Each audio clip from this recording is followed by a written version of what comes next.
All right, welcome back to another Wright Stew podcast. I am Paul Stewart. And I am Brian Wright, and we missed yesterday. We don't miss many days, Paulie. We do good, getting at least our voices out there for the people to hear. Yeah. The people seem to like our voices, Brian. That's encouraging, and so this one was on me. I had some obligations. I actually had a chance to go down to Clemson again and work with some of the student athletes there, the football players. I help out with, I'd mentioned before, the Paul Journey program. So Paul stands for Passionate About Winning. But they're preparing the young men for the fifth quarter of life, for life after football. So one of those things that where Clemson really differentiates itself, I think, from that perspective, where they're investing in the young men as young men and not just players or student athletes. So really cool. Helped out with some resume building and development. So hopefully it'll help propel them into whatever's next for them. Hey, so anybody that you talk to, anybody you want to get on the old podcast here? No, so saw a few of the guys that you know. Saw Cade Klubnik. He wasn't in my group. I had 5 or 6 players, couple linemen, a receiver. Actually had a quarterback in my group, a guy named Trent Pierman. So Trent is actually from Clemson, South Carolina. So he went to a high school, D.W. Daniels High School, and being a quarterback at Clemson is pretty prestigious and a pretty big deal. And for sure, never heard of him though. Never heard of him. Yeah, so never heard of him. Yeah, and so then a lot of we talked to Nolan McClain about it. A lot of these big programs have 6, 7 quarterbacks. So you're really fighting for time. And so Trent, very nice young man. First time I'd met him, but I didn't know a whole lot about him. Didn't know where he ranked on the depth chart. And, went back and looked at him, but he played a couple games last year, kind of mop up duty sort of thing. And then you look at his before he got to Clemson. So he was a walk on at Clemson, which I was like, okay, well, he's a walk on. But then I started looking at his numbers in high school. He was the 2-time Gatorade Player of the Year in South Carolina. That's a pretty big deal. Like I was the Gatorade Player to be walking on. Yeah. To be walking on. To be walking on. And you got drafted as the Gatorade Player of the Year. Yeah. So I'm assuming he had some scholarship opportunities and must have just loved Clemson so much that that's where he wanted to be. And he was on a 3A team, which is the second biggest level in South Carolina, but led his high school to back-to-back 3A state championships. Threw for a ton of yards. He was over his career, he was 24-0 as a starting quarterback. Completed 455 of 599 pass attempts. Threw for 6,555 yards, 80 touchdowns. Also rushed for 476 yards and 9 touchdowns. So this kid's a stud.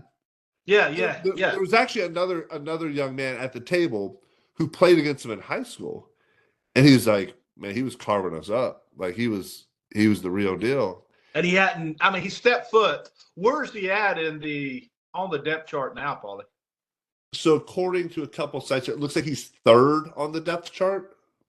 And you said he was a redshirt sophomore? Redshirt junior. He'll be a junior next year. So he'll be a redshirt junior. So he's set being a stud coming out of high school. Yeah.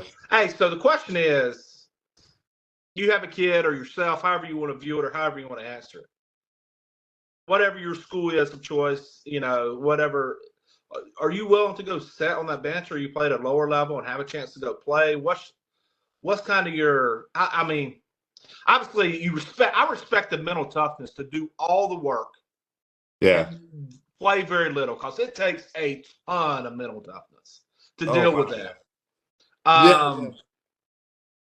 But if you're coming out, our kids hopefully one day, a few years, not that long from now, maybe have a chance to have conversations. And, are you recommending, hey, go to the school you love? Or are you recommending, hey, go somewhere you can play? Man, such a tough conversation, right? Because my oldest daughter, she kind of did that. She went to a school her freshman year, barely played. And objectively speaking, as a coach, I saw where she should have had some opportunity and some chance to play. The girls that were playing ahead of her weren't markedly better. They weren't all American. They weren't all conference.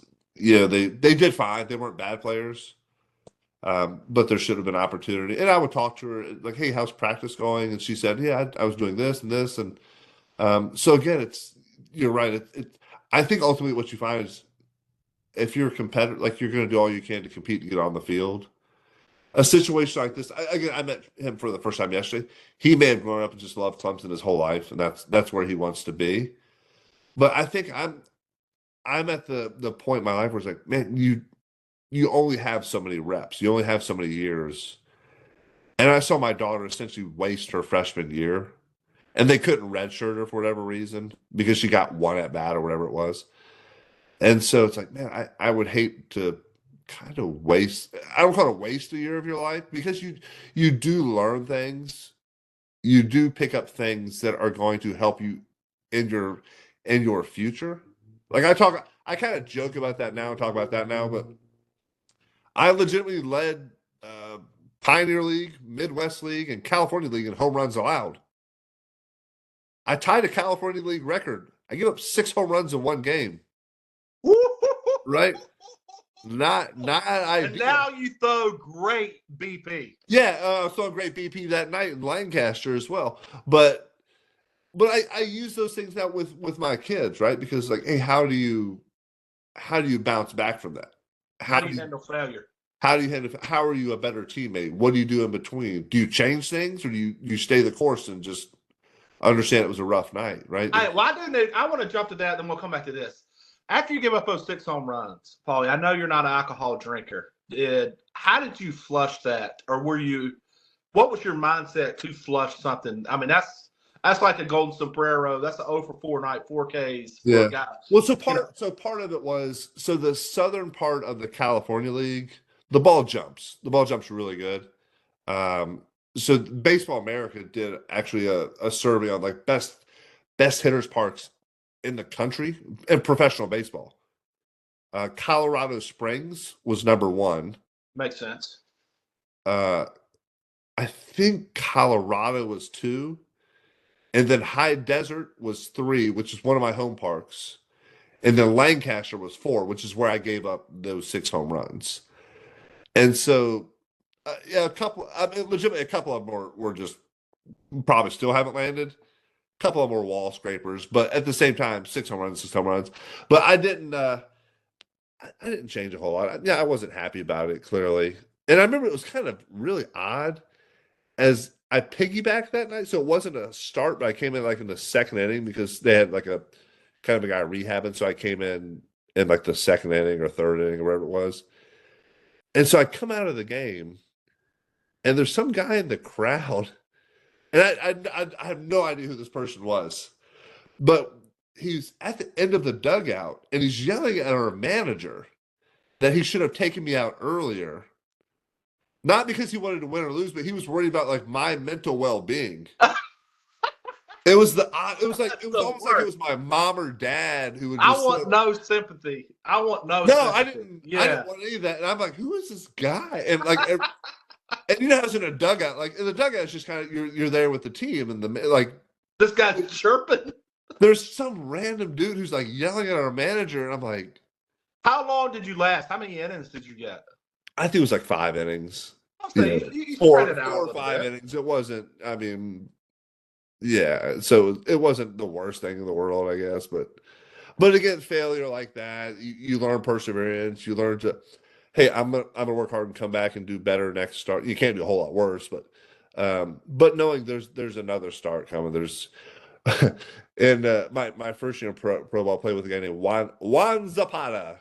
Loved Juan Zapata. He had a real Juan Zapata, real high pitched voice.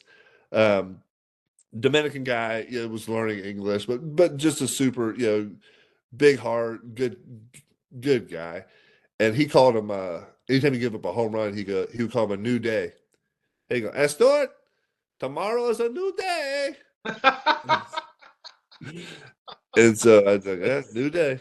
That would probably get old after number 6, but or 5 or 4. You didn't do it like in the moment, but after the game. I thought he was doing it after every home run. No, not after every home run. He wasn't like walking out to the mound telling me. But it does help reset. It kind of it brings some clarity to the moment, and then at the end of the night, you're like, it's a new day. The sun's gonna come up. I got a chance to go out, So and then, you had that perspective then. yeah, and then you go up and you beat yourself up in the weight room, or you run a little more, or you do some of those things that I think just that an athlete should do, right? To no matter what the case, if you pitch good or pitch Hey, bad. hey, speaking of running, I sent you that video of Strider Yeah, talking about not running a whole lot. You sent back the top comment like, "Hey, that's why you missed 2 full seasons." There's been this debate, and I'll try to set the scene a little bit. But there's been this debate, kind of. I told you, I think it was last year. Maybe we went to NC State, and I was talking to one of their pitchers, and it's like I was like, "Hey, y'all run a lot of poles. I've heard some different things." And he's like, "Nah, we don't run poles. We do compression bands." And then I hear Strider today talk about it, and it's just interesting that it feels like there could be some issues with injury and not running poles, but it feels like there's still guys that, even though they've had injuries, are not going back to running that distance and setting that baseline. yeah. So what Strider was essentially saying was somebody's asking like, "What's your warm up routine?" And Yeah. he did a lot of stretching and that sort of thing. He didn't do a whole lot of running. He said didn't build up a sweat, didn't work up a sweat.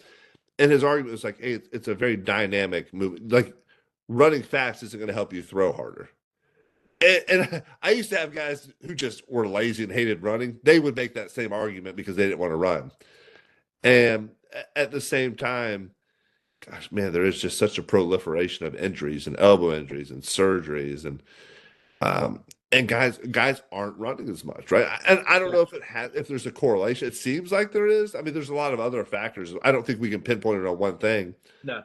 But again, famously, Nolan Ryan used to ride his stationary bike for like 45 minutes after every start.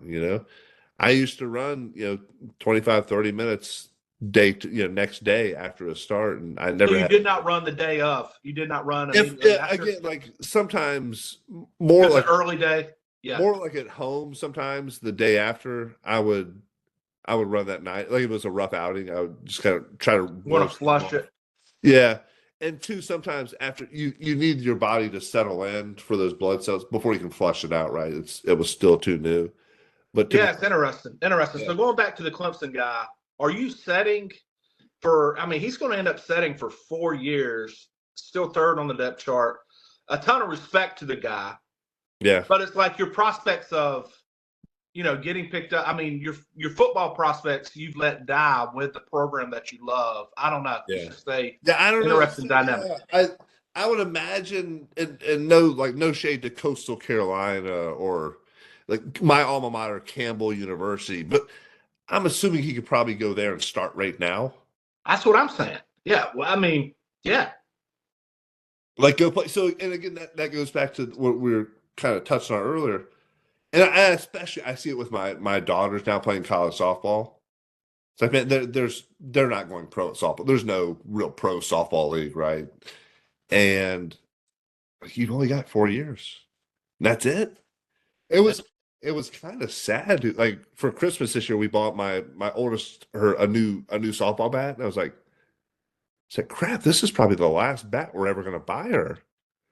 And he's, oh, geez, maybe maybe we will get the The fifty dollars $500 one. more on it. Yeah. Yeah. It was a little emotional. I was like, oh, geez, this is Oh, you have yeah. such a big heart. I'd have been like, yes. Yeah, It's no, like no, and yeah, you're with your daughter, finishing up her high school career and heading to college.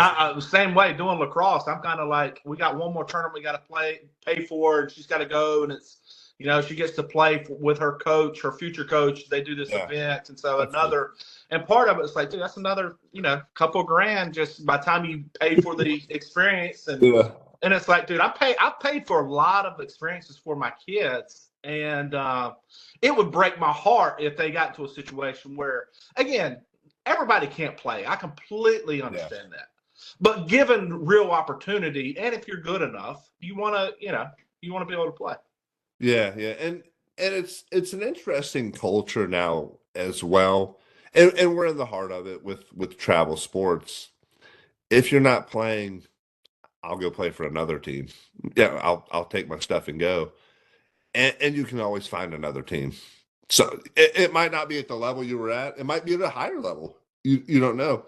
And I think that's bled over into college sports now Oh, with 100%, the Paulie. transfer portal and 100%. and a lot of people get upset about it. I think it's probably the generation just ahead of us, a little older.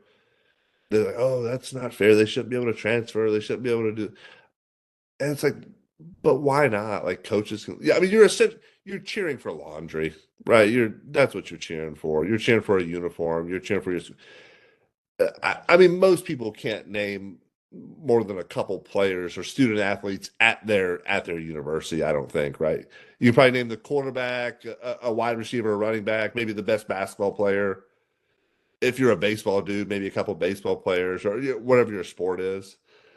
So I'm all for kids getting their opportunity to go play because it is, man. It's probably the last 4 years they'll get to play for anything that really matters, right? For a conference championship or something like that. I don't disagree with any of what you said. I would say there is something to being a part of something, but not being the something, which is Yeah, it's tough, man. I would imagine, like, even you think about the backup quarterback for Philadelphia who was with Pittsburgh, Kenny. Kenny, who was with Pittsburgh, he famously Kenny Pickett. signed. Yeah, Pickett signed with Philadelphia. Just won a Super Bowl ring. I'm sure there's some weird feelings. Like now, I was the guy, and Yeah, then I wasn't anything, and now I'm the backup. And it's just, when you don't fully contribute, you don't fully contribute, right? You do everything you can, yeah. and so yeah, it's an interesting dynamic though. I think that's a different mindset at that level too. I think most of those backup quarterbacks, they're those guys are like kind of like professionals. You know what I mean? A lot of, especially the guys who have been around a little bit. I don't think he has been around a long time. I don't disagree Yeah, with the guys who's a 10 or 12-year guy, but the guy who just came off starting sets. But and still fighting for a job, well, maybe. Yeah, it is, don't get me wrong. It is a great living. I would love to go be a yeah, backup. Give me a few $1,000,000. I mean, don't get me wrong. I can have perspective at 45. yeah. At 25, I would have a more difficult time, having perspective. Yeah. And that's an interesting conversation too, because I think Cam Newton recently came out with the quote talking about some of his teammates and how they weren't quote unquote winners, and kind of talked about the locker room environment and that sort of thing. And you look at it and it is hard, right? Like if you're a young guy or a young girl trying to make your way in whatever that professional sport is, you're looking at for number one. Like you've got to take care of yourself. And then you've got the veteran guys who are legitimately trying to win a Super Bowl or a championship. And it's just such a weird dynamic when you get into pro sports. And we talked about that a little bit on the podcast we did about transitioning into pro sports where man, like when you get in especially minor league baseball, nobody cares if you win or lose. They just care if you pitch good, you hit good, whatever you did, sort of thing. Unless you voice it. There's a catcher who was a 6th-round pick last year from Coastal, who they were in the playoffs and was tipping pitchers to hitters and telling them what pitch was coming because he wanted the season to be over. That became public. He got released, and something that probably happened back in our day occasionally here and there. Hey, let's get this game over with, right? But if it becomes public, it's I mean, I don't know if he got picked up or have to go play independent ball. I had a teammate who actually did that one time. So I wasn't there for it. I was in high A and he was in double A. And they again, last game of the season. So for everybody out there, the last game of the season in the minor leagues, unless you're going to the playoffs, is typically the fastest game of the season. Yes. Hitters are swinging at the first pitch. First strike they see, they're swinging. And the game just moves. They just want to get home. It's been a long season. And looking back, it's kind of odd, but it really is. Even yeah. But you're just like so anyway, they're playing this game. It's in Huntsville. And they go to extra inning. I think it was like 0-0. Like everybody just or 1-1, like really low score. And nobody's putting any runners on second base to speed No, the but game yeah, up. you got it. And so it gets like the 11th or 12th or whatever, and he starts telling the other team what's coming. And I guess at first they didn't believe, and then all of a sudden, guy gives up 5 runs. He finds out about it. The umpire confirmed it. So he actually got suspended from the Southern League for a Wow. maybe suspended or banned. I can't remember which it was, but he wasn't because I remember he was a free agent that offseason. He's like, yeah, I can't sign with like these 10, 12 teams because I can't play in AA with them. So then he's like, well, maybe I should sign with them so they'll send me to AAA. I was like, oh. Or you'll be in high again. Yeah, it's like I'm gonna go the other direction. So that stuff's crazy, man. Yeah, but yeah, interesting to see. Yeah, to see what's going on down at Clemson and how Trent kind of. And I didn't really dig in. Again, we were talking about resumes. Yeah, had good looking resume to understand. Like, man, that is like you're sitting behind a couple of other 5-star. I would put that at the top because anybody who's played sports, I put backup quarterback Clemson at the top, right below my name, because and stayed at the same school for 4, 5, 6, or however long he ends up being there. Because I'm telling you, you've got a guy who's willing to grind if he's willing to do that. That's a great story to tell too, and it's a hard thing, and we've talked a little bit about this doing a show or an episode transitioning out of baseball, but that is a really tough thing to convey professional or collegiate sports to somebody who did not. So you're talking to like an HR director or a hiring manager, and you're trying to say like, "Well, I played 10 years of pro baseball," like, and their last experience was like Little League when they were 11 and they showed up 30 minutes before a game and got a hot dog after and so they just didn't appreciate or understand what that meant. What that meant. Yeah. Yeah. So it's so we are planning on doing that episode in the very near future. So look out for that one. But yeah, man. So great trip down to Clemson yesterday. If you're not a Clemson football fan, you should be. Good times, but lots of other fun stuff coming up. We got and we'll touch on some more of this over the next couple of days. But we got NASCAR season kicking off. We got the NBA All-Star game going on, and then Valentine's Day tomorrow. So it's a big day. Big day. I'm not a huge NASCAR. I mean, we grew up in NASCAR country. I grew up right down the road from Richard Petty. I think I've been by his house or maybe been to his house. It's random in North Carolina. And I was like literally 20 minutes from where I grew up. But have you ever been to a race? I've never been to a race. I've heard you'll be a fan, if you go to a race. And yeah, I watch it on TV. Maybe it's like hockey, dude. Like when we go to hockey games and stuff. Yeah.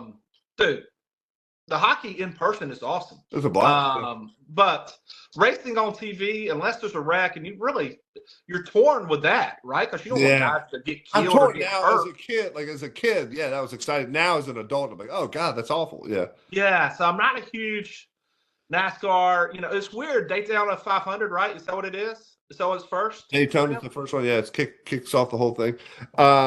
They go there twice. They open up there. Then the I go Indy Series.